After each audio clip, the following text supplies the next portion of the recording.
देव जी श्री राधा रानी के लीला से तोता भगवान श्री कृष्ण की मन में इच्छा हुई कि मैं ऐसा कुछ करूं जिसे राधा रानी का गुणगान श्री कृष्ण को सुनाऊं और श्री कृष्ण का गुणगान राधा रानी को सुनाऊं। तो स्वयं भगवान श्री कृष्ण ने तोता को रूप दिया और राधा रानी का गुणगान भगवान कृष्ण के सामने करते तो भगवान श्री कृष्ण सुंदर सुंदर छुहारा अनेक चीज खाने को और राधा रानी के पास जाके श्री कृष्ण का गुणगान और दोनों का गुणगान स्वयं भी सुन। राधा रानी ने कहा लीला सुख आप भूमि पर जाएं, पृथ्वी पर जाएं और भक्ति का प्रचार करें। तो वही लीला सुख अमरनाथ की गुफा में आकर के एक वृक्ष की खोडर में छोटा रूप धारण करके बैठे और भागवत कथा किस तरह से प्रकट हुआ है। नारद जी बड़े खिलाड़ी हैं, पहुंच गए कैलाश में, माता पार्वती को प्रणाम किया, माते प्रणाम, आशीर्वाद, खुश रहो। माता जी आप एक बात बताएंगे? बोले क्या बात बताओ? मैंने सुना कि भगवान शंकर आपको बड़े प्रेम करते। बोले क्यों नहीं, खूब प्रेम करते, यहां तक प्रेम करते हैं कि हमको तो आधे अंग में स्थान दे दिए, अर्धनारीश्वर बन गए। बोले नहीं नहीं नहीं, भगवान शंकर आपके साथ छिपाव करते हैं। बोले ऐसा हो ही नहीं सकता। बोले क्यों नहीं हो सकता है? भगवान शंकर अपने गले में मुंडों की माला धारण, तो कोई आपसे भी ज्यादा प्रिय है उसका मुंड का माला धारण करता। आपने कभी इस बात को जानने की विचार किया? बोले नहीं, हमको कोई मन में ऐसी बात नहीं है। बोले आपसे भी कोई ज्यादा प्यारा है जिसको भगवान अपने गले में धारण। लगा गए झगड़ा। नारद जी काम है लीला, देखो झगड़ा नहीं लगाते नारद जी, लीला का विस्तार। लेकिन सामान्य लोग यही करते हैं, जो झगड़ा लगा उसका नाम नारद लगा। लेकिन ऐसी बात नहीं, नारद जी तो भगवान के परम भक्त हैं, लीला का विस्तार करने के लिए सब कार्य करते हैं। अब माता पार्वती जी के मन में शंका उत्पन्न हो गई, तो माता जी कोप भवन में चले गए, उठ। भगवान शंकर आए, देखा कि पार्वती है नहीं, पता नहीं कहां चली गई। घूमते घूमते देखा तो कोप भवन में बैठी। बोले अरे पार्वती क्या बात है, यहाँ पर तुम कैसे रूठ के बैठी? बोले नहीं नहीं, आपसे बात नहीं करूंगा। बोले बात क्या है? ज्यादा भगवान शंकर ने मनाया तो बोले देखिए आप बिल्कुल कपटी हैं, हमसे अपनी बात छिपा के रखा। बोले कैसे? बोले आपने जो मुंडों की माला धारण किया है हमको कोई बताया आपने? हमसे भी कोई ज्यादा प्रिय है आपको, उसके मुंडों की माला धारण करते हैं। भगवान शंकर कहने लगे देवी ये और किसी का मुंड का माला नहीं है, ये तुम्हारे ही मुंडों का माला। ये हमारे मुंडों का माला? बोले हाँ। बोले तुम अनेक बार जन्म लेती हो, जब जब मरती हो तो तुमसे इतना मैं प्रेम करता हूं कि तुम्हारी मुंड मस्तक को काट के अपने गले में माला बना। माता पार्वती कहने लगी तो क्या आप अमर हैं और मैं बार बार मरती हूँ? तो आप कैसे अमर हो गए? भगवान शंकर कहने लगे मैंने अमर कथा सुनी। तो माता पार्वती कहने लगी मुझको भी अमर कथा सुनाई। ये अमर कथा क्या है? इसमें तो भागवत की कथा ही अमर है और दूसरी कथा है। तो भगवान शंकर भागवत कथा सुनाने के लिए तैयार हो गए। माता पार्वती से कहा एक काम करना, मैं तो आंख बंद करके प्रभु के ध्यान में लीला में डूब करके कथा कहूंगा, तो आप हुकारी भरते रहना जिससे कि आप बीच में हमको पता लगते रहेगा आप कथा सुन रहे। माता पार्वती ने स्वीकार किया, कथा प्रारंभ हो गया महाराज। अब हुकारी भरने लगे, लेकिन कथा श्रवण करते करते करते माता पार्वती को इतना आनंद आया उनको तो समाधि लगी। अब हुकारी भरना बंद हो गया।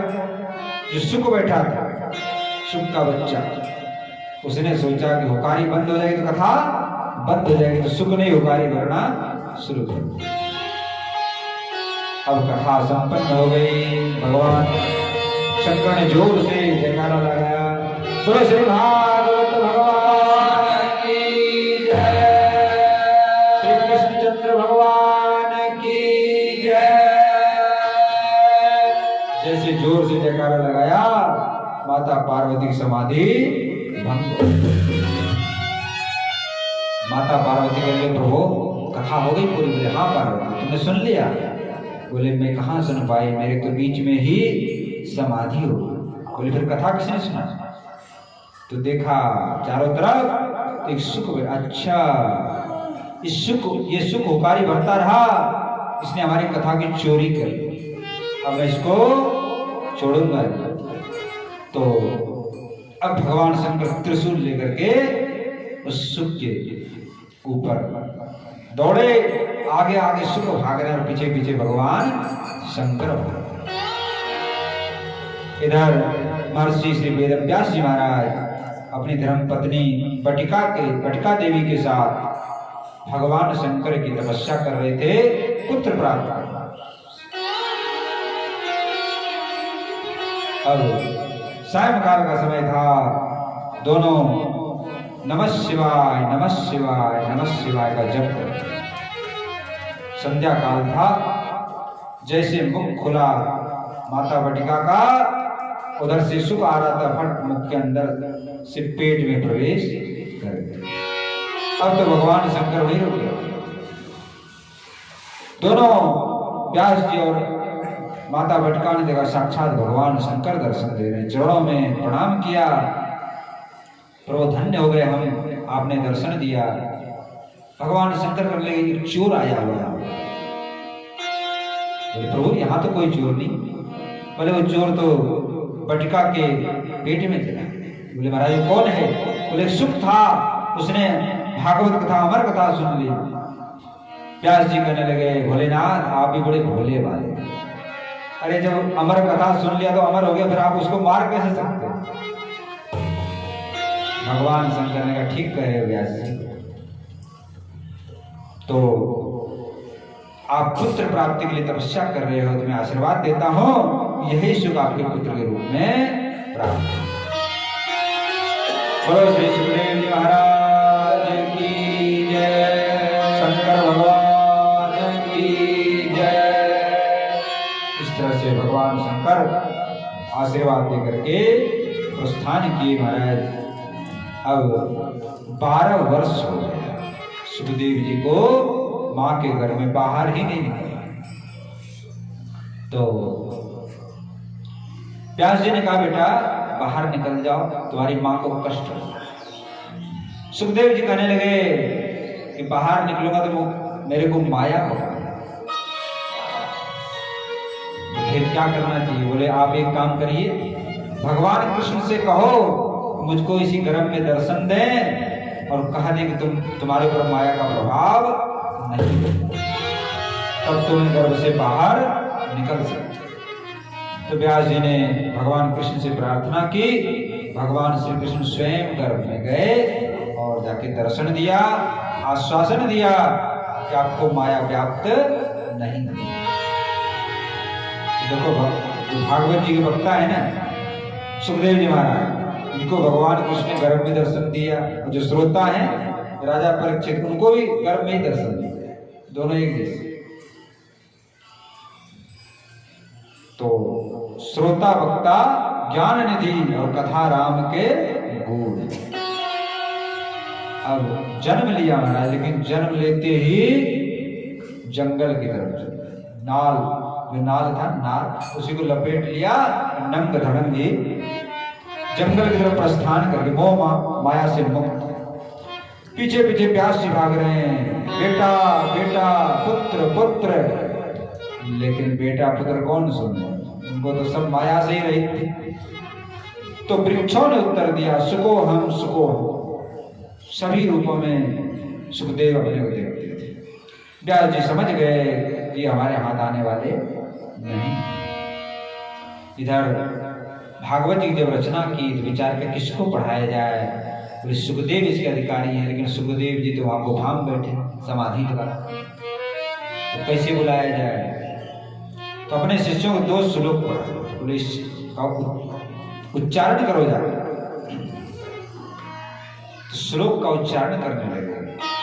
बरहा पीडम नटवर वपुः वपुः कर्णयो कर्णिकारम् बिभ्रद्वासः कनककपिशं वैजयन्तीं च मालाम् रन्ध्राणवेनो नधरसुधया पूर्यनगोपवृन्दे वृन्दारण्यक्षपदरमणं प्राविशद्गीतकिरति। भगवान श्याम सुंदर वृंदावन में गाय चरा, सुंदर मोर मुकुट धारण किए हुए हैं, कानों में कनेर के पीले पीले फूल है, पीताम्बर वस्त्र धारण किए हुए हैं, गाय के साथ हैं, ग्वाले साथ में हैं, सुंदर उनका गुणगान कर रहे हैं, वैजयंती माला धारण किया है, सुंदर नटवर वेश है और सुंदर बंसी बजा रहे हैं। और जो श्याम सुंदर की बंसी है वो तो महाराज अच्छे अच्छों को पागल कर देती, दीवाना बना देती। घनश्याम तेरी बंसी पागल कर जाती, घनश्याम तेरी बंसी पागल कर जाती, घनश्याम तेरी बंसी पागल कर जाती है, घनश्याम तेरी बंसी पागल कर जाती है, मुस्कान तेरी मोहन, मुस्कान तेरी मोहन पागल कर जाती है, मुस्कान तेरी मोहन पागल कर जाती है। जय हो।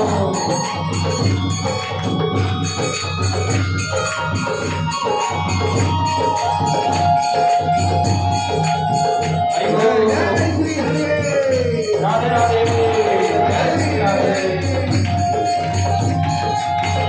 काली प्रसाद हम चले।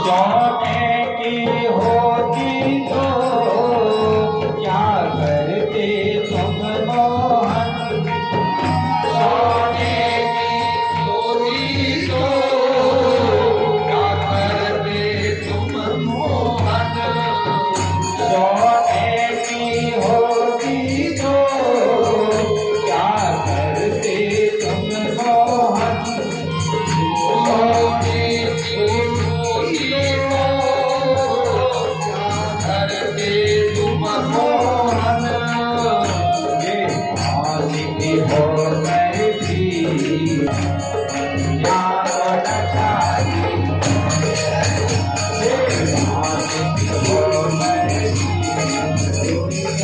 यारो नचारी, पागल कर जाती है। जय हो। पागल कर जाती है।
घनश्याम की जो वंशी महाराज अच्छे अच्छों को पागल कर दे।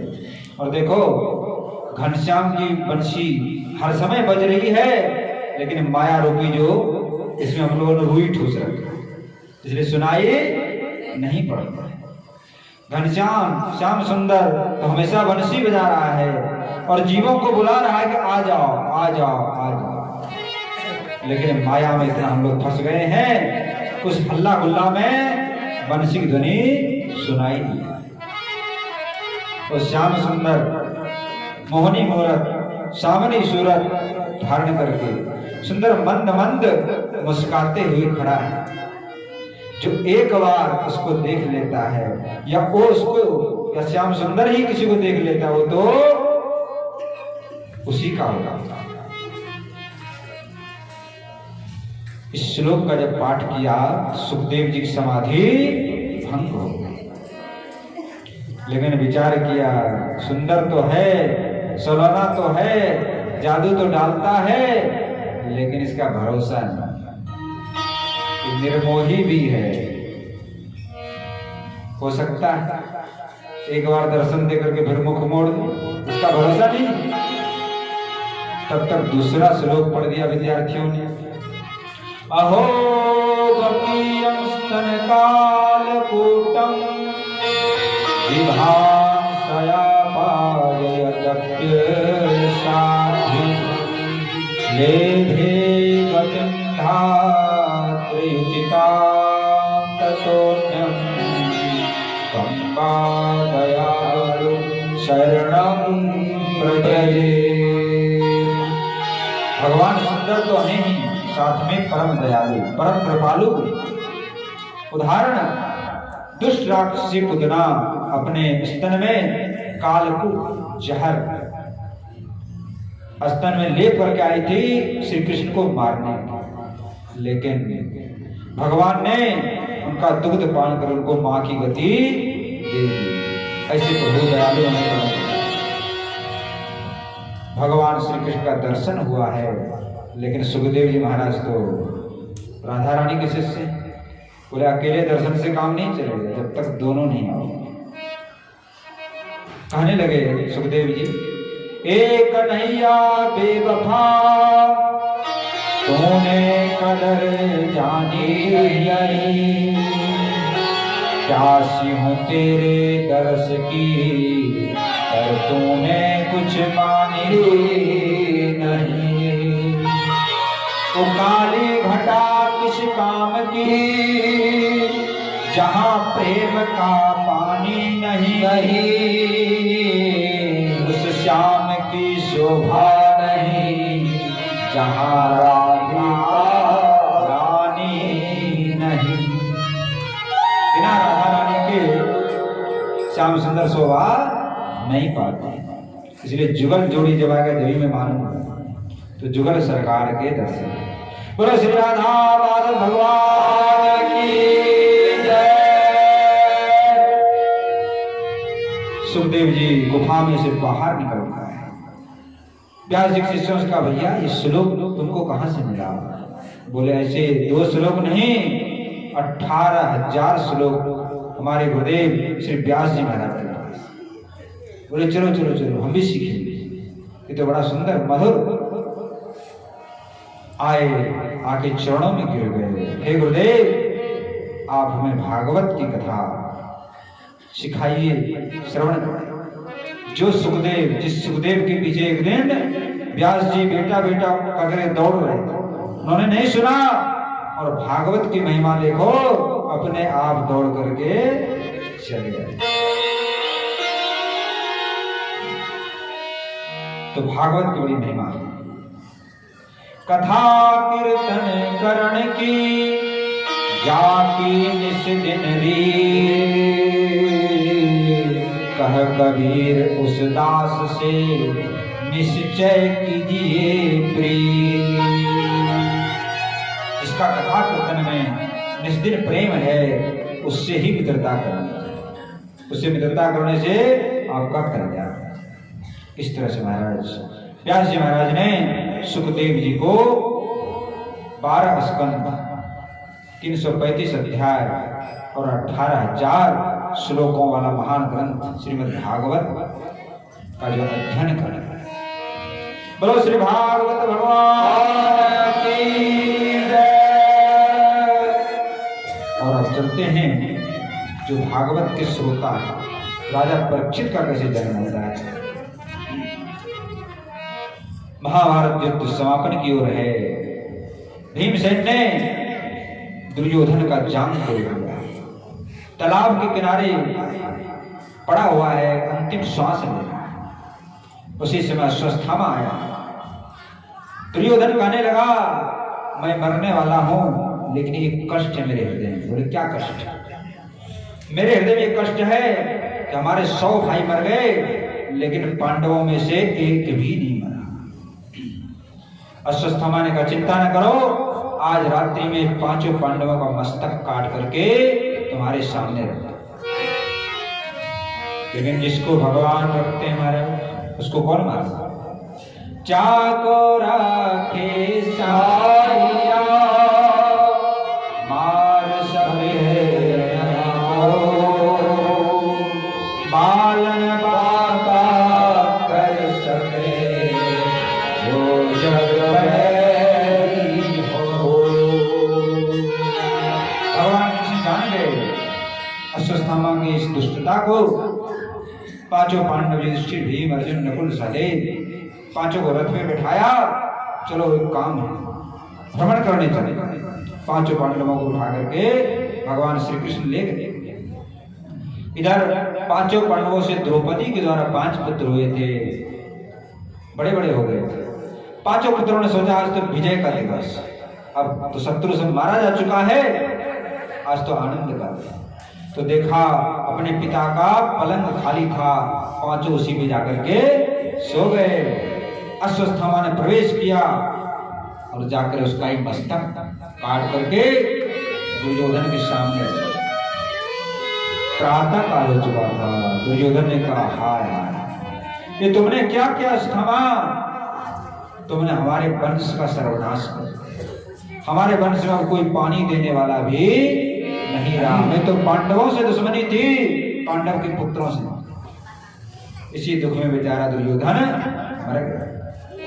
अश्वत्थामा ने विचार किया कि सुबह होगा तो अर्जुन हमको छोड़ेगा, इसलिए उसी समय जल्दी से घोड़ा पे सवार होकर के भाग चला।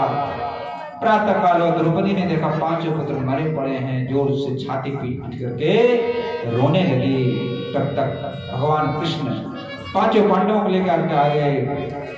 भीमसेन को बड़ा क्रोध आया, मैं उस दुष्ट अश्वत्थामा को नहीं छोड़ूंगा। भगवान ने कहा शांत रहो, क्योंकि अश्वत्थामा धनुर्धारी है, अर्जुन ही उसका टक्कर दे सकता। तो भगवान कृष्ण ने रथ जोड़ा, अर्जुन को बिठाया। अश्वत्थामा ने देखा कि अर्जुन और कृष्ण आ रहे हैं, भयंकर युद्ध छिड़ गया। अस्त्र शस्त्र बौछार होने लगा, लेकिन अर्जुन ने सबको काट दिया, धनुष बाण भी काट दिया। तो निशस्त्र हो गया। सोचा क्या करें, तो ब्रह्मास्त्र का स्मरण किया। अश्वत्थामा ने ब्रह्मास्त्र छोड़ा, विश्व का सबसे बड़ा अस्त्र, और ब्रह्मास्त्र का काट ब्रह्मास्त्र। अर्जुन ने भी ब्रह्मास्त्र छोड़ा, भयंकर जो है अग्नि ज्वाला प्रकट हो गई। ऐसा लगा कि तीनों लोग जल करके भस्म। सब ऋषि मुनि देवता हाहाकार करने लगे, सब हाथ जोड़ के कहने लगे कि भैया इस त्रिलोकी को बचाओ, रक्षा करो, रक्षा करो। भगवान कृष्ण का अश्वत्थामा अपने ब्रह्मास्त्र को लौटा, लेकिन वो लौटाने की कला विद्या नहीं जानता। अर्जुन ने दोनों को लौटा दिया और अश्वत्थामा को पकड़ करके रथ में बांध के घसीटते हुए द्रौपदी के सामने ला करके पकड़, लो ये तुम्हारा अपराधी, जो दंड देना चाहो दंड दो। लेकिन धन्य द्रौपदी कहने लगी कि हमारे पुत्र तो मर चुके हैं, पुत्र के मरने से कितना दुख होता है, कष्ट होता है, मैं जानती हूं। और इसकी मां कृपी, द्रोणाचार्य जी तो युद्ध भूमि मर गए, लेकिन अपने पुत्र का मुख देख करके इनकी मां कृपी जीवित थी। यदि इसको मार दिया जाएगा तो द्रोणाचार्य की जो पत्नी है, इसकी मां कृपी, वो दुखी हो जाएगी। दूसरा कि गुरु का पुत्र है, गुरु के समान है, इसलिए इसको मत छोड़ दो। लेकिन भगवान कृष्ण ने कहा नहीं नहीं, ये दुष्ट है, आतताई है, इसको दंड अवश्य मिलना है। तो महाराज उसके बाल में मणि थी, उस मणि को निकाल दिया और 5 जगह केश मुंडन करके छोड़ दिया। ब्राह्मणों के लिए देश निकाला ही मृत्यु दंड के समान, या अपमान कर देना ही मृत्यु दंड के समान, छोड़ दिया। जो दूसरों की भलाई करते हैं भगवान उसकी हमेशा सहायता करता है, इसलिए द्रौपदी महारानी का हमेशा भगवान ने सहायता की। इसलिए देखिए, आप यदि दूसरों को सुख देंगे तो आपको बदले में सुख मिलेगा, दूसरों को दुख देंगे तो आपको दुख मिलेगा, क्योंकि कर्म का फल जीव को स्वयं ही होना, दूसरा नहीं हो। कर्म प्रधान विश्व करि राखा, जो जस करहि सो तस फल चाखा। इसलिए आप अपनी ओर से दूसरों को सुख दो, दूसरों को भलाई दो। दूसरा यदि दुख दे रहा है, कष्ट दे रहा है, उसका फल वो भोग। आजकल लोग कहते हैं जिसका हम भलाई करते हैं वही हमारी बुराई करते हैं। अरे बुराई का फल तो उसी को भोगना पड़ेगा। आप भलाई करोगे आपको फल मिलेगा आगे से। इसलिए किसी कवि ने सुंदर कहा है, भला करने वाले भलाई किए जा, बुराई के बदले दुआएं दिए जा। भला करने वाले भलाई किए जा, बुराई के बदले दुआएं दिए जा। भला करने वाले भलाई किए जा, बुराई के बदले दुआएं दिए जा। भला करने वाले भलाई किए जा, भला करने वाले भलाई किए जा, बुराई के बदले दुआएं दिए जा। भला करने वाले भलाई किए जा, भला करने वाले भलाई किए जा, बुराई के बदले दुआएं दिए जा। बुराई के बदले दुआएं दिए जा।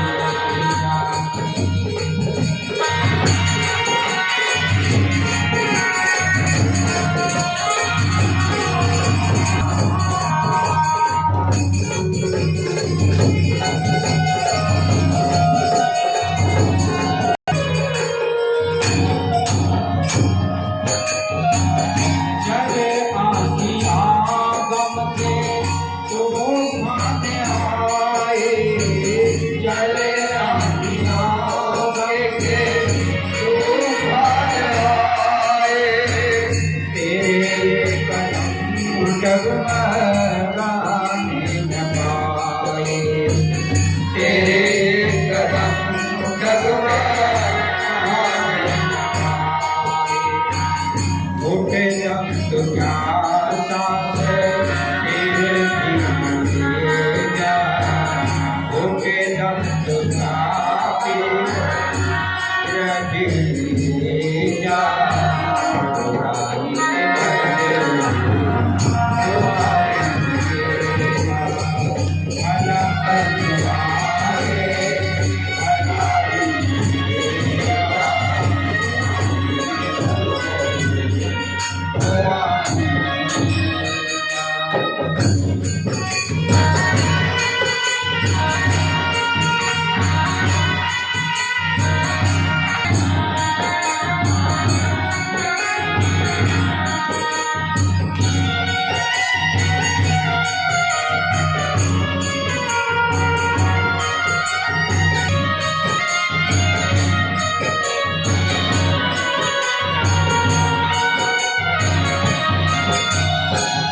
हरे दो घड़ी के हैं बादल ये काले, हरे दो घड़ी के हैं बादल ये काले। ये हमेशा नहीं रहने वाले, ये दिन हमेशा नहीं रहने वाले। सहे जा सितम आंसुओं को पिए जा, सहे जा सितम आंसुओं को पिए जा। बुराई के बदले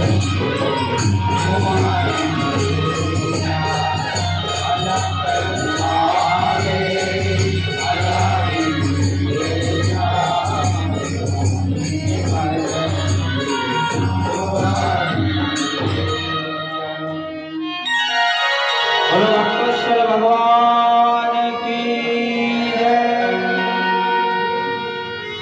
ये जीवन है, इसमें हमेशा कभी सम कभी विषम, कभी सुख कभी दुख, कभी हानि कभी लाभ, ये परिस्थितियां आती रहती हैं। इसमें घबराना नहीं चाहिए।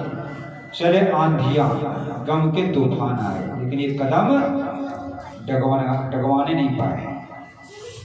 और ये सुख दुख जो है ना, स्थिर नहीं। आज दुख है तो कल सुख आएगा, और आज सुख है तो कल दुख भी आ जाएगा।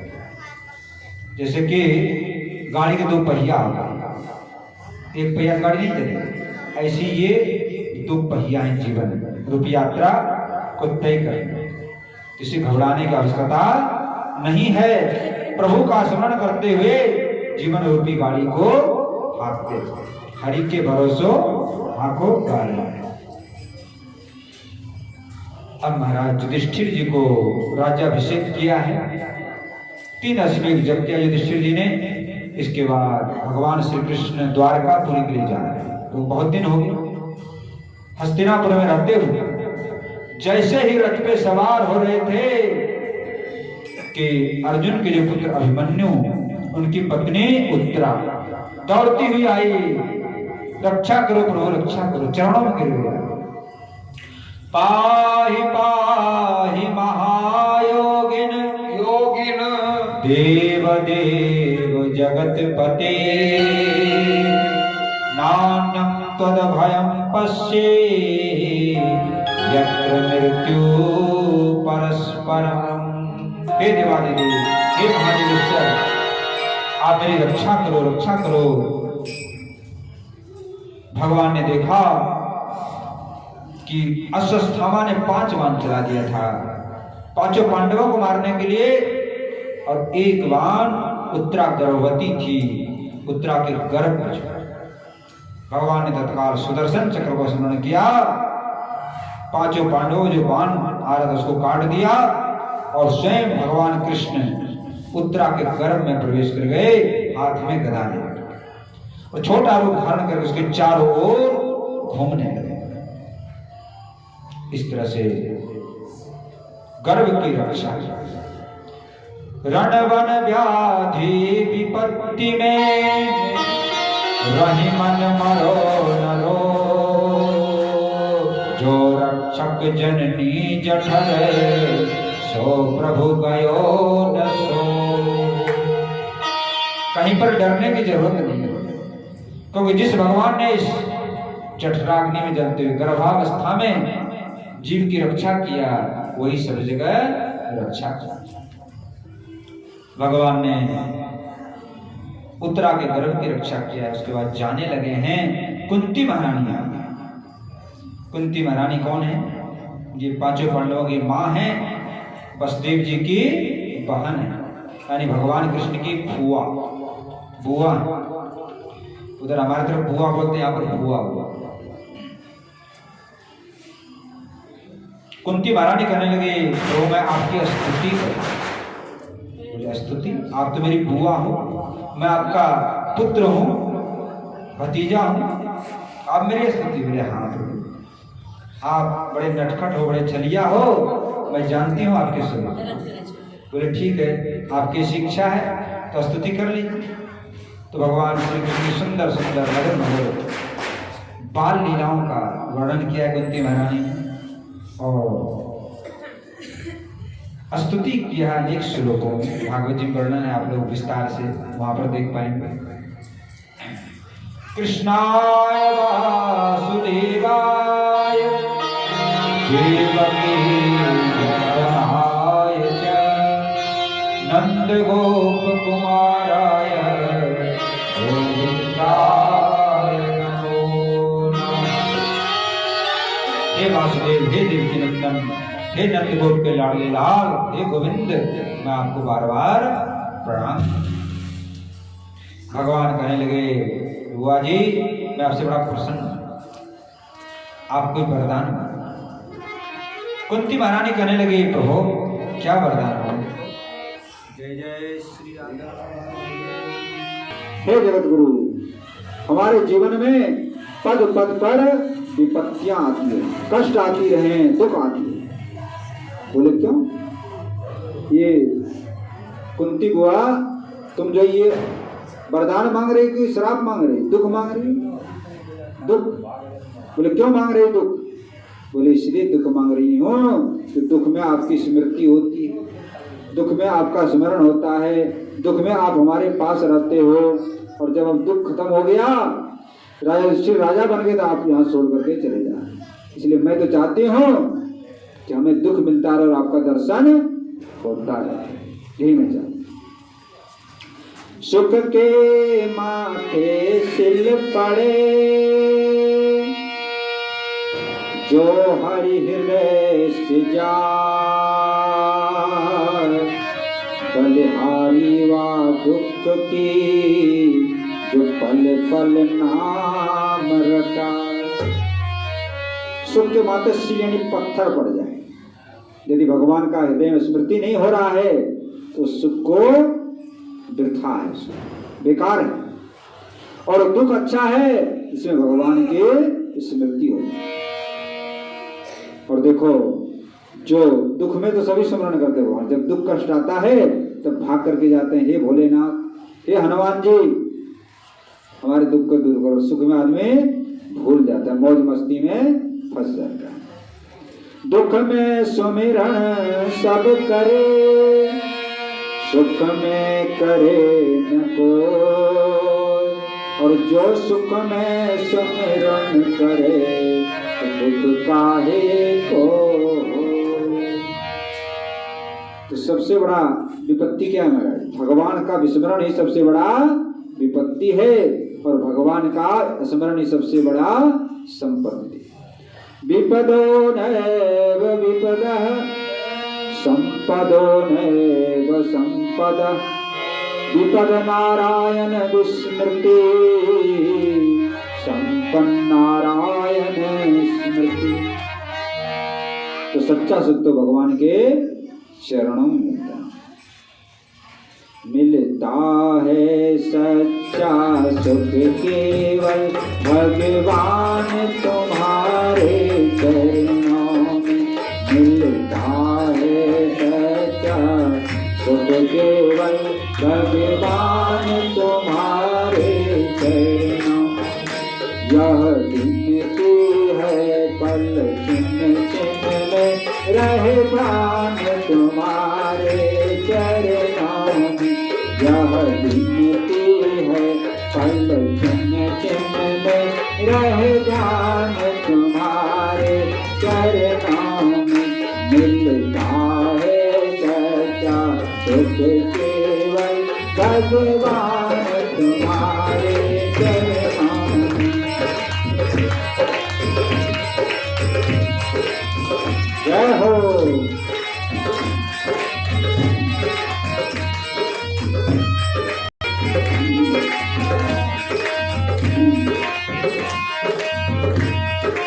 संसार बने चाहे जीवन मजदूर भाई बने, चाहे भैरी सब संसार बने, चाहे जीवन मजदूर भाई बने, चाहे मौत गले का हार बने, रहे ध्यान तुम्हारे चरणों में। चाहे मौत गले का हार बने, रहे ध्यान तुम्हारे चरणों में। मिलता है सच्चा सुख केवल भगवान तुम्हारे चरणों में। रहो हरिओ, जय हो।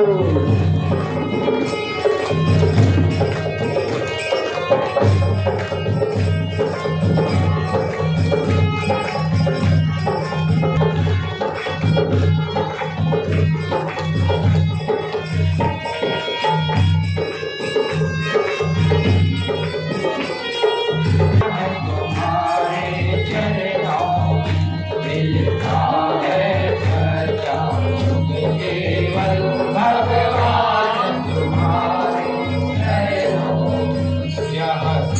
की है पल क्षण क्षण में रहे ध्यान तुम्हारे चरणों में।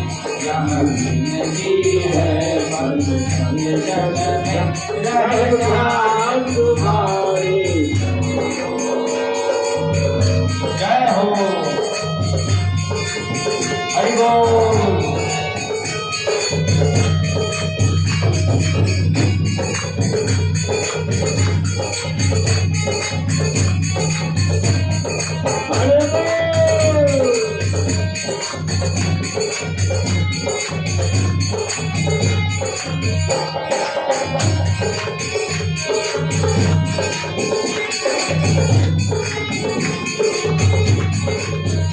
चाहे संकट ने मुझे घेरा हो, चाहे चारों ओर घेरा हो, चाहे संकट ने मुझे घेरा हो, चाहे चारों ओर घेरा हो, चाहे संकट ने मुझे घेरा हो, चाहे चारों ओर घेरा हो, चाहे संकट ने हमें घेरा हो, चाहे चारों ओर घेरा हो, पर मन नहीं मेरा हो, रहे ध्यान तुम्हारे चरणों में। पर मन नहीं मेरा हो, रहे ध्यान तुम्हारे चरणों में। मिलता है जीवन भगवान तुम्हारे चरणों में। जय हो हरि बोल।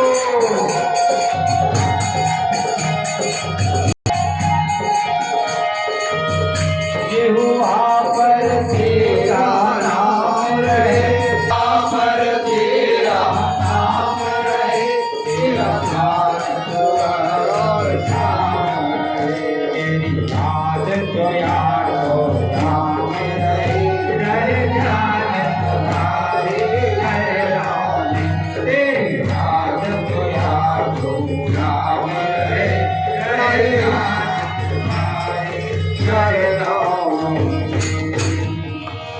बोलो भक्तेश्वर भगवान की जय। कुंती महारानी को भगवान ने भक्ति का वरदान दिया है और कुंती महारानी पुनः लौटा करके हस्तिनापुर गया। भगवान सुभद्रा ने रोक लिया और फिर बाद में युधिष्ठिर महाराज ने रोक लिया। एक रात्रि की बात है, भगवान कृष्ण अपने कक्ष में ध्यान लगा, उनके शरीर से दिव्य प्रकाश निकल रहा है। युधिष्ठिर महाराज को अचंभा हुआ कि प्रभु किसका ध्यान लगा रहे हैं? सारा संसार तो भगवान का ध्यान लगाते हैं और भगवान किसका ध्यान लगा रहे हैं? युधिष्ठिर महाराज ने पूछा, प्रभु आप किसका ध्यान लगा रहे हैं? भगवान कहने लगे, युधिष्ठिर जी सारा संसार मेरा ध्यान लगाता है, लेकिन मैं भक्तों का ध्यान लगाता हूं। बोलो भक्तेश्वर भगवान की जय। भगवान कहते हैं कि सारा संसार मेरा भक्त है, लेकिन मैं किसका भक्त हूं? मैं भक्तों का भक्त। इसीलिए भगवान का नाम ही भक्त वत्सल है। आप किसका ध्यान कर रहे हैं? मैं भीष्म पितामह का ध्यान।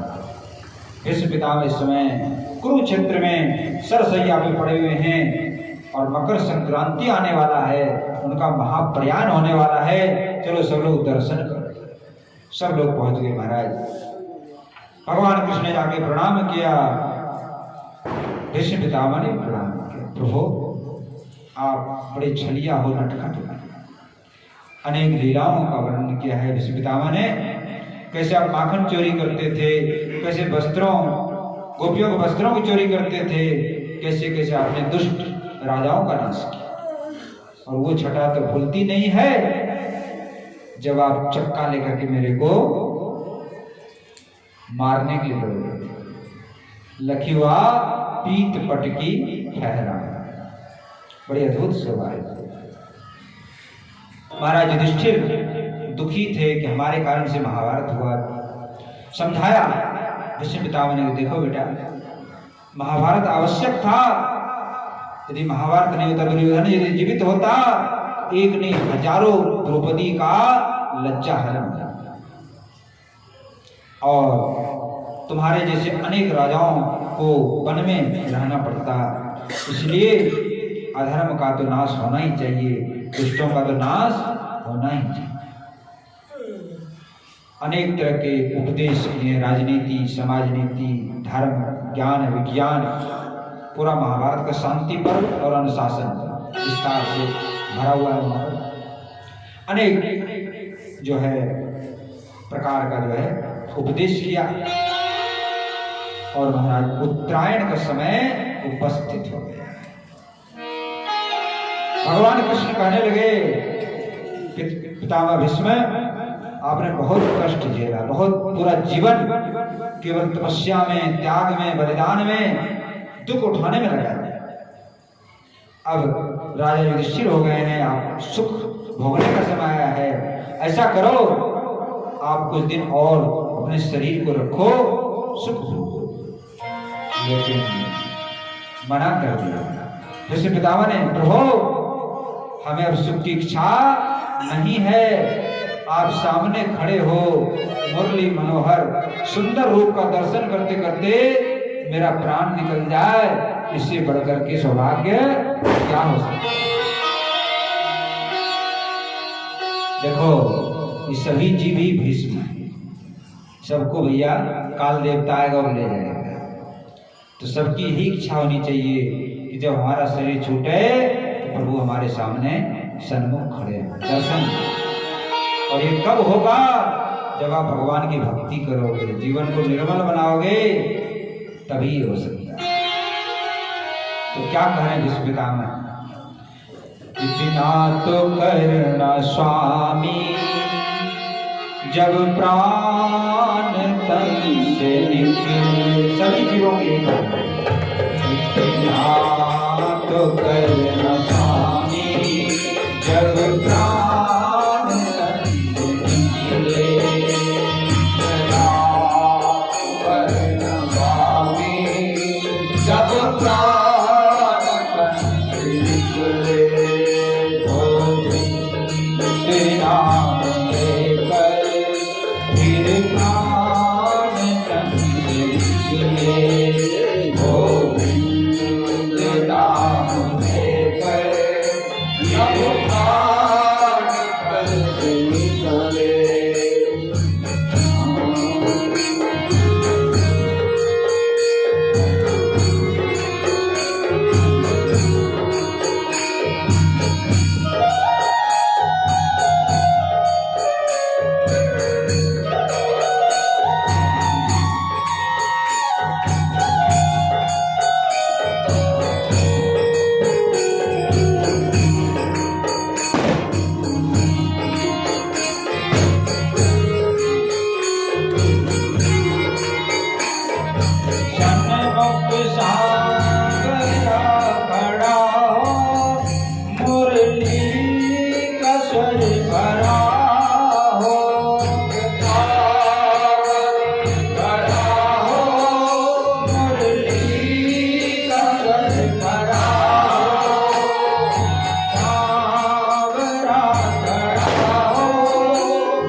मात्र की अभिलाषा है।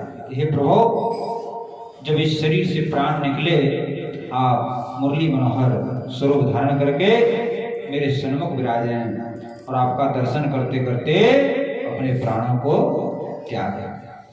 कृष्ण पितामह ने प्रभु की स्तुति की और सुंदर उस पीतांबरधारी मुरली मनोहर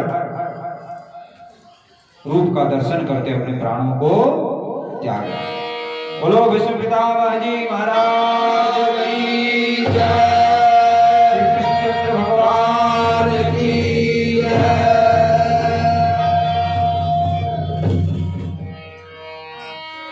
युधिष्ठिर जी महाराज ने अंत्येष्टि संस्कार किया महाराज। उसके बाद राजभवन में लौटे हैं। कुछ दिनों के बाद पश्चात उत्तरा के गर्भ से एक पुत्र का जन्म हुआ है। बड़ा अद्भुत पुत्र है, सबको देखता है, सबकी परीक्षा करता है कि गर्भ में रक्षा करने वाला कौन था। एक बार भगवान कृष्ण आए द्वारकापुरी से हस्तिनापुर। उत्तरा ने बालक को भगवान कृष्ण की गोद में दे दिया। जैसे भगवान कृष्ण को देखा खिलखिला करके जोर से हंसा, पहचान लिया ही मेरा आराध्य, इन्होंने मेरे जीवन की रक्षा की। इसलिए नाम रखा गया परीक्षित, जो सबका परीक्षा करता था, इसलिए नाम हो गया परीक्षित। बचपन से बड़ा संस्कारी था, खेल खेल में भगवान की भक्ति करता था, भगवान की सेवा पूजा करता था। एक ही पूरे वंश में एक बच्चा, यही अभिमन्यु का पुत्र राजा परीक्षित। बड़ा हस्तिनापुर में धूमधाम से उत्सव मनाया। और इधर भगवान श्री कृष्ण ने अपने धाम को गमन किया। अर्जुन आए हैं, बड़े दुखी हैं। युधिष्ठिर महाराज ने कहा जब प्रभु ही चले गए तो हम लोग यहाँ रह करके क्या करेंगे। राजा परीक्षित युवक हो गए थे, राजा परीक्षित को राज तिलक कर दिया और पांचों भाई द्रौपदी के साथ हिमालय में चले स्वर्गारोहण। राजा परीक्षित बड़े धर्मात्मा हैं, बड़े शूरवीर हैं, बड़े न्यायप्रिय हैं, बड़े दानी, समस्त गुण पांडवों के अंदर। एक दिन दिग्विजय करने के लिए निकले तो क्या देखते हैं, एक स्थान पर एक बैल खड़ा है, केवल एक ही पैर, 3 पैर, और एक गाय खड़ी है, बिल्कुल हड्डी दिख रहा है, दुर्बल है। और एक शूद्र राजा का वेश धारण करके गाय और बैल को मार। राजा परीक्षित को क्रोध आया, अरे कौन दुष्ट है जो गौ माता पृथ्वी स्वरूपा है और बैल धर्म का स्वरूप, कौन मार रहा है, कौन दुष्ट है जो हमारे राज्य में से दुष्ट पैदा होगा, मैं तुमको छोड़ूंगा नहीं। तलवार निकाल करके मारने के लिए दौड़े, चरणों में गिर गए। त्राहिमाम त्राहिमाम रक्ष माम रक्षक, तो शरणागत की रक्षा करनी चाहिए, ऐसा धर्म है। अभय दान दिया, जाओ तुमको नहीं मारा। क्यों नहीं मारा, उसमें दूसरा भी कारण था। राजा परीक्षित ने विचार किया, एक कलियुग है, ये भी भगवान का बनाया हुआ, इसमें अवगुण 1000 हैं, लेकिन एक गुण है, वो गुण है इस कलयुग में थोड़ा भी कोई भगवान का नाम ले ले, भगवान का नाम कीर्तन करने से जीव का कल्याण है। यत फलम नास्ति तपसा न योगेन समाधिना तत् फलम लभते सम्यक् अलौके सवैतना। जो सतयुग में तपस्या करने से, हजारों वर्ष तपस्या करने से जो फल मिलता है, त्रेता में जब अनुष्ठान करने से, द्वापर में विधि विधान से पूजा पाठ करने से जो फल मिलता है, कलयुग में केवल भगवान का कीर्तन करने से, उनका गुणानुवाद करने से, उनका कथा सुनने से मिल जाता है। इसलिए कलयुग को बोल प्रेम से श्री भागवत भगवान की जय, राधे कृष्ण की जय। सम युग आन नहीं, जो नर कर विश्वास, गाय राम गुण गण विमल, भव कर बिनहि प्रयास। तो कलयुग को उन्होंने छोड़ दिया, गाय की रक्षा की, धर्म स्वरूप वृषभ की रक्षा की। तो उसका परिणाम क्या हुआ? इसी कारण से सुखदेव जी महाराज उनके जीवन में आए, भगवान आए। इसलिए हम लोगों को भी चाहिए, जैसे कि राजा परीक्षित ने गौ की रक्षा की, हम लोगों को भी गौ की रक्षा करनी चाहिए, गौ रक्षा का संकल्प लेना चाहिए। ये गौ माता क्या है महाराज? ये चलता फिरता मंदिर है। सभी देवी देवताओं का उनके शरीर में निवास है, लेकिन गौ माता कौन सी होनी चाहिए, इस विषय पे थोड़ा सा आप लोग ध्यान देंगे। तो आजकल जर्सी और होलिस्टीन चला हुआ है, विदेशी नस्ल बिल्कुल प्लेन होती है और सुअर की तरह लगती, वो गाय नहीं है। गाय जिनके थुम्ब, पुट्ठा, टाट होते हैं, और गलकंबल होता है, सींग होते हैं, और हम्बा हम्बा शब्द का, अम्मा अम्मा शब्द का उच्चारण करती हैं, वो गाय है देशी गाय, जिनका वेदों में वर्णन है, वेद लक्षणा है। उस गाय की सेवा पूजा करने से लाभ होता है, और उस गाय का दूध क्या? अमृत है, औषधि है, दवा है। और ये जो जर्सी है, इसका दूध तो रोग पैदा करता है, कैंसर हो जाता है। तो जो देशी गौ माता है, उनके अंदर 33 करोड़ देवी देवताओं का और 68 करोड़ तीर्थों का निवास, सर्वदेवमयी और सर्व तीर्थमयी गौ माता है। गाय के गोबर में लक्ष्मी जी का निवास, और गोमूत्र में गंगा जी का निवास। और जो गोमूत्र है, ये तो सर्व रोग नाशक, सभी रोगों का एक दवा है, गौमूत्र का पान। तो हमारे आश्रम में, जहाँ हम रहते हैं गोवर्धन में, वहाँ पर श्री कृष्ण आश्रम गौशाला है, इसमें 125 गौ माता हैं, और उस गौ माता के गौमूत्र से वहाँ दवाई भी बनता है, हार्ट का, शुगर का, चर्म रोग का, माताओं के जो रोग होते हैं, पुरुषों के रोग हैं, साबुन भी बनता है, धूपबत्ती भी बनता है, 25 प्रकार का वहाँ पर बनते हैं, दवाइयाँ वगैरह, पंचगव्य उत्पाद बोला जाता है उसको। तो वहाँ के लोग लाभ लेते हैं, और यहाँ दूर है, वैसे डाक के द्वारा भी आ जाता है, कोरियर के द्वारा, तो मंगाना चाहे तो आ जाएगा। अनेक प्रकार की औषधियाँ गौ माता गौमूत्र से, दूध से, घी से, गोबर से, ये सबसे बनती हैं।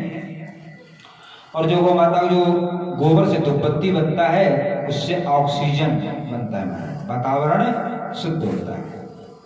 गाय का घी भी जो है, जो दीपक जलाता है गाय के घी से, देखो पहले यह हवन होता था गौवृक्ष, और जब गाय ही नहीं है तो यह हवन क्या होगा? अब तो रिफाइंड और डालना चल रहा है, तो यज्ञ कैसे हो जाएगा?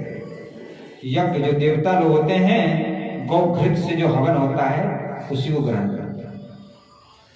लेकिन दुर्भाग्य है हमारे देश का कि हम लोगों ने गौ का पालन छोड़ दिया, बंद कर दिया, गाय का पालन नहीं करते, भैंस का पालन करते हैं, बकरी का करते हैं, और आजकल कुत्तों का ज्यादा पालन होता है। कार में घुमाते हैं कुत्ते और अपने बिस्तर पे सुलाते हैं। तो भी कुत्ता पशुओं में चंडाल माना गया, उसका छुआ हुआ खाना ही अपने साथ खिला देते हैं। तो ये सब कलयुग की महिमा, किसी का दोष नहीं है, ये कलयुग की महिमा है। और हमारे जो भगवान कृष्ण है, गोपाल कृष्ण, जिसकी आप लोग पूजा करते हैं, लड्डू गोपाल, इनकी इष्ट देवी गौ माता। भगवान कृष्ण अपने सेवा पूजा से उतना प्रसन्न नहीं होते जितने की गाय की सेवा से प्रसन्न। इसलिए हम लोगों को चाहिए कि गौ माता की जितना आपसे बन जाए उतना सेवा करें, तन से, मन से, धन से। अनेक प्रकार हैं गौ सेवा करने का। सबसे उत्तम है अपने घर में गाय पालें, और वो नहीं हो सके जहाँ गौशाला है वहां पर कुछ दान पुण्य करिए, अथवा गाय को गोद ले लीजिए। गोद लेना क्या है? आपकी एक गाय गौशाला में पल रही, उसका खर्चा आप देते हैं। इस तरह से गौ की सेवा करने से बड़ा लाभ होता है महाराज। राजा परीक्षित ने गौ माता की रक्षा की तो उनके जीवन में सुखदेव जी आए हैं और इसके बाद आगे चलते हैं। राजा परीक्षित ने कलयुग से कहा तुम हमारे राज्य से निकल करके बाहर चले जाओ। कलयुग ने कहा महाराज आपका राज्य तो बड़ा विस्तार है, जहां से सूर्य उदय होता है और जहां तक अस्त होता है, सारी पृथ्वी के एक छत्र सम्राट, तो मैं कहाँ जा सकता हूँ? कुछ तो स्थान दीजिए रहने के लिए। तो 4 स्थान दिए, बड़ा ध्यान से सुनिएगा। आपको 4 स्थान हैं। सबसे पहले जुआ में कलयुग का निवास है। जहां पर जुआ होना शुरू हो गया समझो कि विनाश का समय उपस्थित, कलयुग वहां पर प्रकट हो जाएगा, वो कर देगा साफ सुथरा। जुआ और दूसरा मदिरा, ड्रिंकिंग, दारू शराब किसको बोलते हैं, इसमें भी कलयुग का निवास है। और तीसरा है पराई स्त्री का सेवन, पुरुष पराई स्त्री का और स्त्री पर पुरुष का यहाँ सेवन करता है, वहां भी कलयुग का निवास है। और चौथा है हिंसा, लड़ाई झगड़ा, मार पीट काट, जो मांस मदिरा मांस का जो सेवन करते उसमें भी हिंसा करना पड़ता है। इन सब में कलयुग का निवास है। और जहां कलयुग आ जाएगा वहां तो उपद्रव भी होगा, शांति होगा, दुख होगा, कष्ट होगा, आदि व्याधि सारा वहां करके चला। अब आप लोग स्वयं ही विचार कर लीजिए कि आपको कलयुग चाहिए कि सतयुग चाहिए, दुख चाहिए, अशांति चाहिए, कष्ट चाहिए, उपद्रव चाहिए। इन चारों को स्वीकार करें। अपने आप दुख अशांति दरिद्रता आपके घर में निवास करेगा। और यदि कलयुग से बचना चाहते हैं इन चारों का त्याग करें। कलयुग ने कहा महाराज सारे बुरे बुरे चीज दे दिए, कोई बढ़िया चीज तो देते। तो 5वां दे दिया स्वर्ण यानी धन। धन का क्या अर्थ है? स्वर्ण का अर्थ है जो अन्याय से कमाया जाता है, दूसरों को दुख दे करके धन कमाया जाता है, दूसरों का गला काट के धन कमाया जाता है, बेईमानी पूर्वक, उस धन में कलयुग का निवास हो जाए। अथवा जिस धन को कमाने के बाद उसमें से दान नहीं करते, उसमें भी कलयुग हो सकता है। इसलिए धन का शुद्धिकरण होता है दान करने से। हमारे यहाँ बताया गया है कि 10वां अंश दान कर देना चाहिए। जैसे आप 100 रुपया कमाते हैं तो 10 रुपया दान कर, लेकिन छाती फट जाएगा हमारा। 10 रुपया 1 लाख में से 10,000 दान की बात होगी तो छाती फट जाएगा। 10,000, लेकिन दान करने से धन शुद्ध होता है। और यदि दान नहीं करेंगे धन अशुद्ध होगा तो फिर घर में उपद्रव पैदा करेगा, केस, लड़ाई, मुकदमा, कचहरी, अशांति, रोग शरीर में आ जाएगा, हानि होगा। तो कुछ न कुछ अंश, मान लिया 10वां नहीं कर सके, 5वां, 2वां, 1वां अंश भी तो करो, कुछ भी करो। दान किए ना धन घटे, कह गए दास कभी। दान करने से धन घटता नहीं होता। देखो लक्ष्मी महारानी कहाँ निवास करती है पता? जो देता है उसके यहाँ, जो कंजूस रहते हैं वहां से धीरे धीरे चली जाए। तो यदि आप चाहते हैं कि लक्ष्मी महारानी हमारे घर में निवास करें तो दान पुण्य करो। दान पुण्य करने से घटेगा नहीं, 1 दोगे तो लाखों मिलेगा, चक्रवृद्धि ब्याज से बढ़ेगा। तो दान करने में घबराए नहीं, कंजूसी न करें। संत महात्मा, गौ, ब्राह्मण, दीन दुखी जो मिल जाए यथाशक्ति उनको दान करना चाहिए। धर्म कर्म में द्रव्य, देखो धन का उपयोग धर्म में लगाना चाहिए। तो जो लोग धर्म का उपयोग धन में करते हैं, धन का उपयोग धर्म में करते हैं, उनका ही धन श्रेष्ठ, और उसका आपको आगे भी मिलेगा।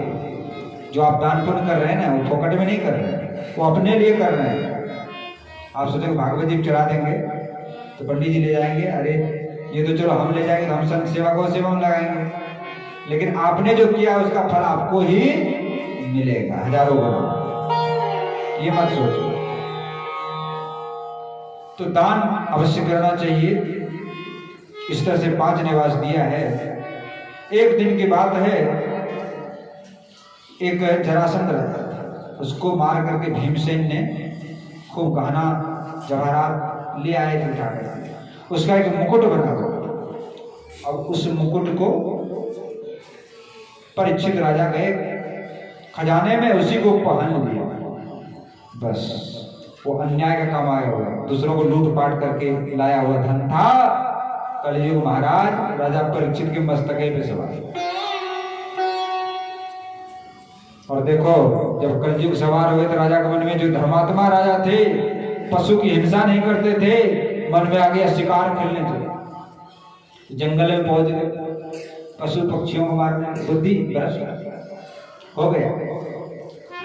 बीहड़ जंगल में चले गए, रास्ता भूल गए, ऐसे जंगल में पहुंच गए जहां पानी नहीं था, खाने के लिए कुछ नहीं, बड़े प्यास से भूख से दुखी होकर के खोजते खोजते एक ऋषि का आश्रम में पहुंच गए। ऋषि का नाम था समीक ऋषि।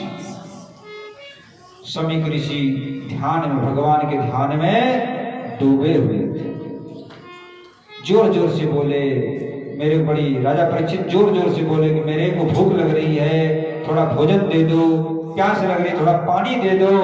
लेकिन महात्मा बाहर नहीं थे, तो भीतर थे, भगवान के ध्यान में डूबे थे, बाहर संसार उनको भान नहीं। उन्होंने सुना ही, तो राजा को बड़ा गुस्सा आया। एक सांप मरा था, उठा करके उसके ऋषि के गले में लपेट दिया और वहां से चले गए।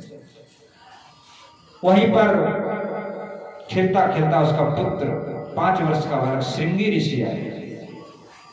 श्रृंगी ऋषि ने देखा, ये हमारे पिता के गले में कोई सांप लपेट दिया।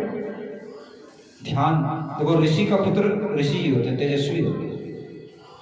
तो 5 वर्ष के बालक ने ध्यान करके देखा, अच्छा राजा परीक्षित, तुम्हारा ये मजा, तुम राजा हो गए, ऋषि मुनियों का अपमान करने लगे, महात्माओं का अपमान करने लगे, तुम अभिमानी हो गए, तुमको दंड देना आवश्यक, मैं तुमको दंड दूंगा।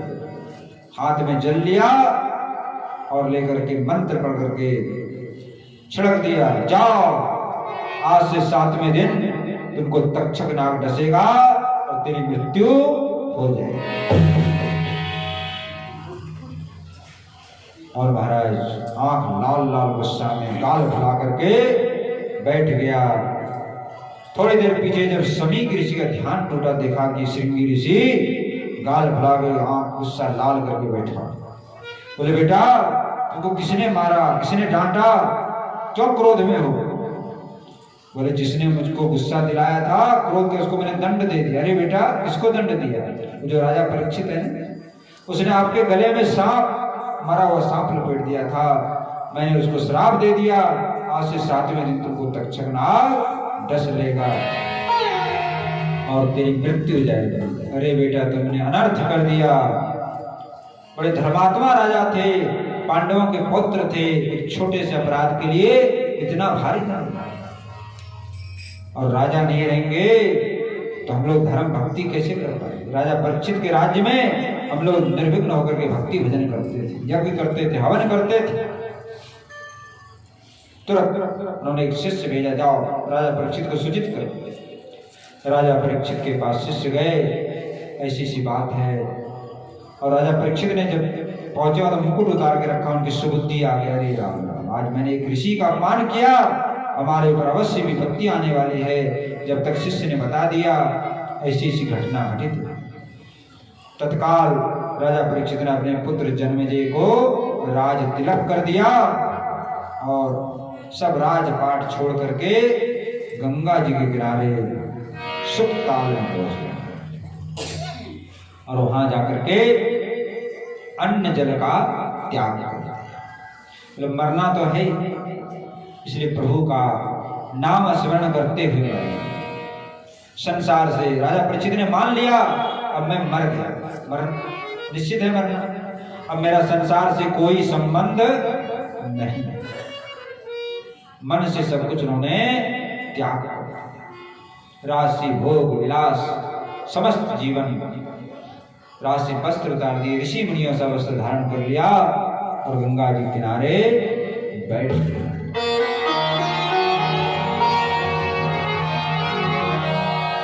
बड़े बड़े ऋषि मुनि सब वहां पर इकट्ठे हो गए, बड़े बड़े राजा महाराजा, क्योंकि राजा परीक्षित महान राजा थे, पांडव के पौत्र थे। सबने कहा भैया चलो अंतिम समय में उनका दर्शन करें।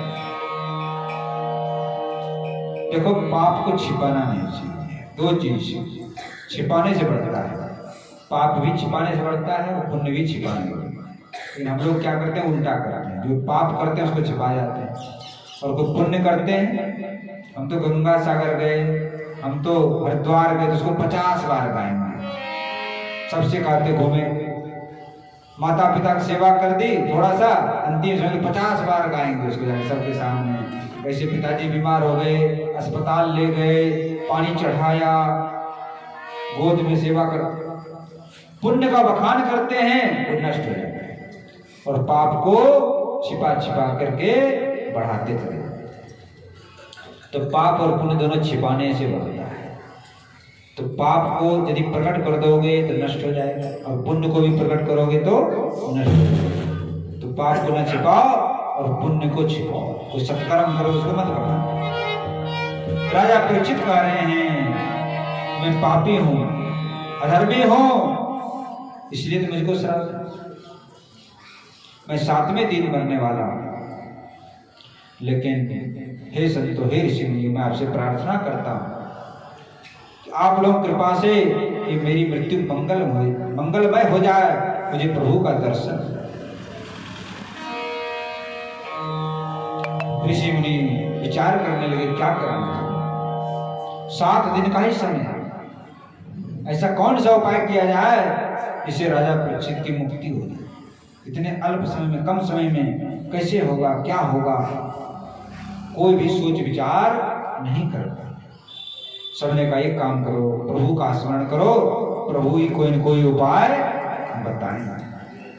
तो सब लोग महाराज भगवान का कीर्तन कर रहे, श्री कृष्ण गोविंद हरे मुरारी, हे नाथ नारायण वासुदेव, कृष्ण गोविंद हरे मुरारी, हे नाथ नारायण वासुदेव, कृष्ण गोविंद हरे मुरारी, हे नाथ नारायण वासुदेव, कृष्ण गोविंद हरे मुरारी, हे नाथ नारायण वासुदेव, हे नाथ नारायण वासुदेव, हे नाथ नारायण वासुदेव, कृष्ण गोविंद हरे मुरारी, हे नाथ नारायण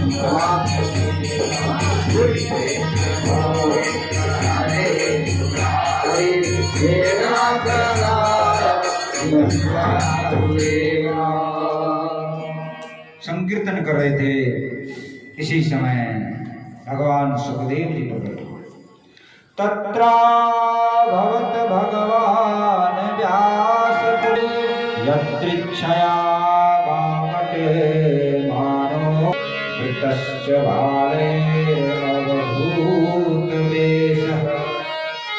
कैसे से सुखदेव महाराज 16 वर्ष के अवस्था, चरण हाथ जंघा भुजाएं कंधे कपोल सब बड़े सुकुमार हैं, श्याम वर्ण है, बड़े बड़े मनोहर आंख हैं, सुंदर नासिका हैं, सुंदर कान हैं, सुंदर भौं हैं, सुंदर गले, मुख पर घुमराली बाल बिखरे हुए, और हृदय में श्री राधा कृष्ण विराजमान।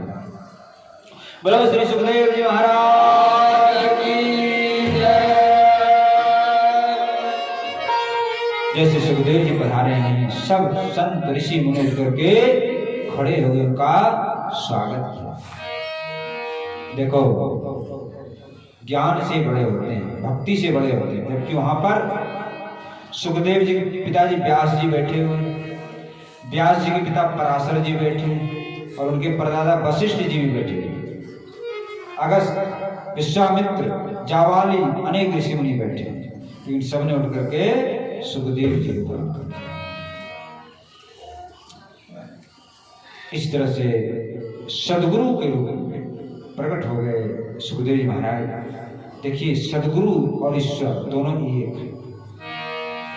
सदगुरु का दर्शन और उपदेश ग्रहण करने से मनुष्य भगवान को प्राप्त करने लायक बनता है। बिना सदगुरु कृपा के जीव भगवान से मिल नहीं सकते। इसलिए सदगुरु की बड़ी महिमा है।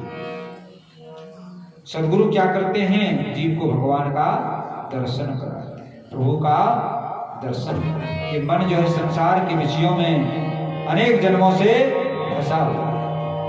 संसार मीठा लगता है, संसार से घृणा नहीं होती, भगवान का दर्शन करने के मन में इच्छा नहीं होती। तो सच्चा शिष्य कौन है?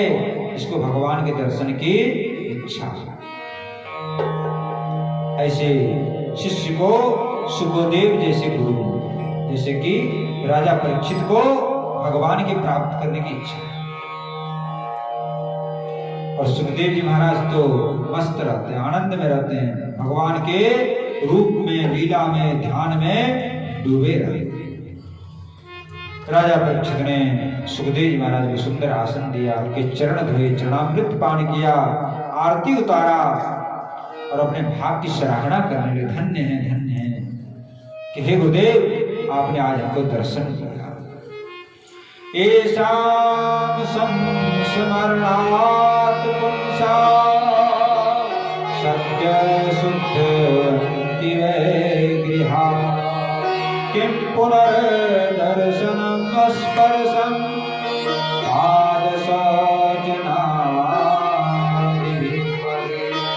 हे प्रभु, कोई संत महापुरुष यदि घर में पहुंच जाए या उनका दर्शन ही प्राप्त हो जाए, उससे गृहस्थियों का घर पवित्र हो जाता है। और यदि उनका चरण धोने के लिए मिल जाए, उनको बैठाने का अवसर मिल जाए, भोजन कराने का अवसर मिल जाए, तो कहना ही क्या है। सुखदेव जी का महाराज पूजन किया है। और जी महाराज सुखदेव जी का सुनाने वाले, हरि की कथा सुनाने वाले, बोला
ऋषियों का प्याला क्या रहे प्याला, ऋषियों का प्याला क्या रहे प्याला,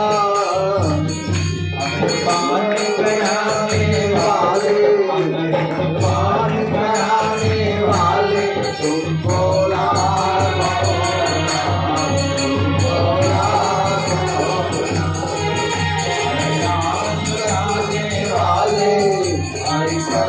सुनाने वाले गोरा गोरा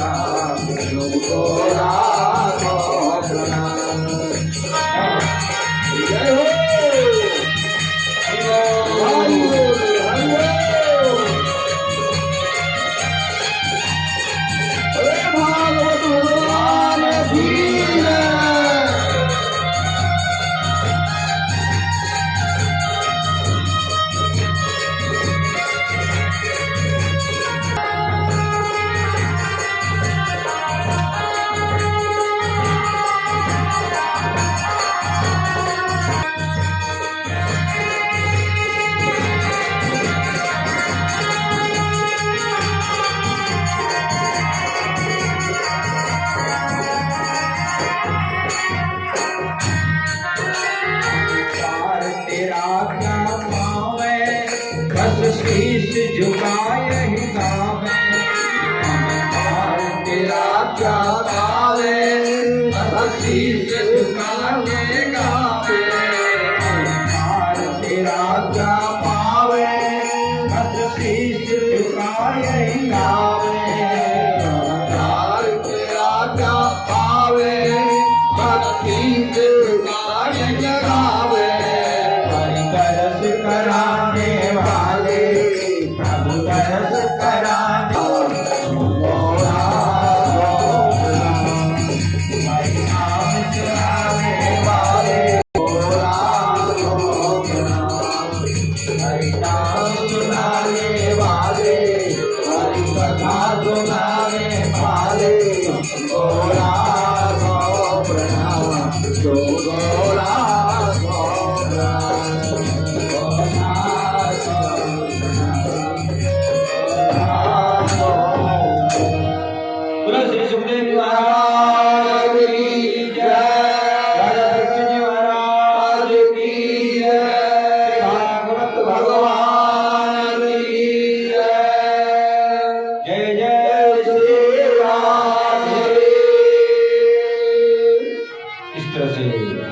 सुखदेव जी महाराज प्रकट हो गए हैं और कल से सुखदेव जी और राजा परीक्षित का सुंदर संवाद आप लोग सुनेंगे।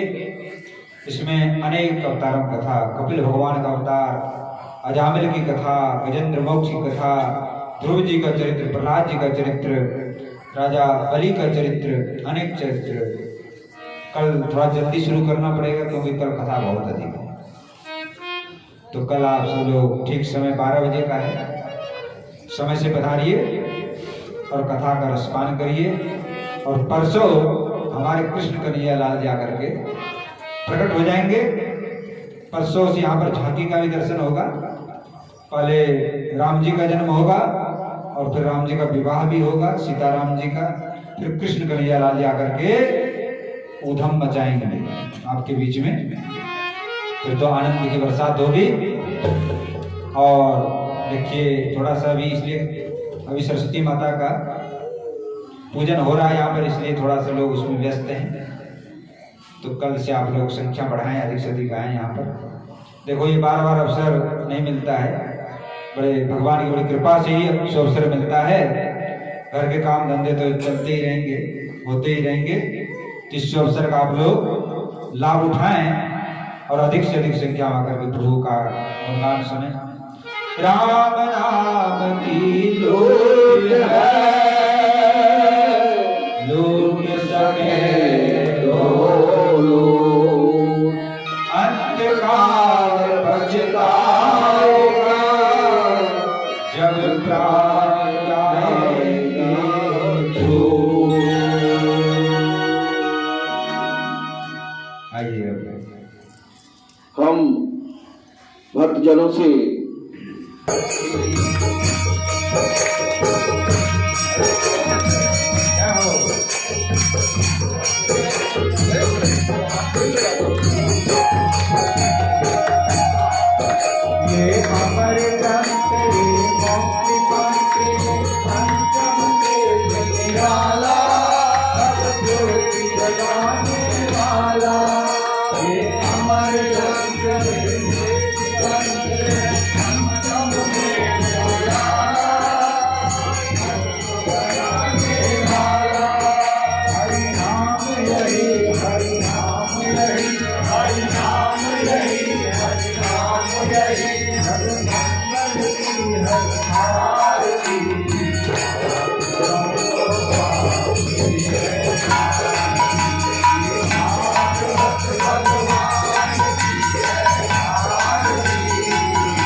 सब